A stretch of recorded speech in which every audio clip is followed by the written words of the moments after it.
Mayang lambam Rishikanta gi mihat maning tamba investigation agency amada sinaduna athubada achuma wayal fanghangadabani haina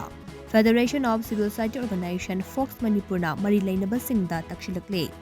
Focs ki Information and Public Relations Secretary Neris Mangangna thadorakpa cherol amana hai Churachandpur District ke Tuibong Town da laiba Jail Campus ke quarter amadagi Bukit Lalhoba Singh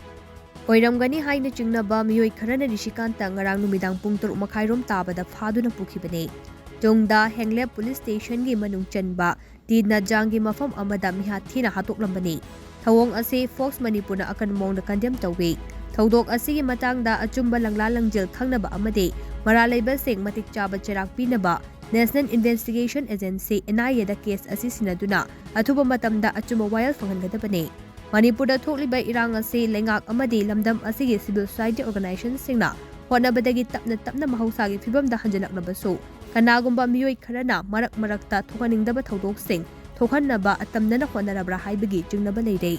Masa khaktagi khudong chaba yenglaga thabak tawba miyoi kharana lamdam asida thokliba irang ase kanglupki irang onthokduna khudong chaba lawduna leiramloi hainingai leite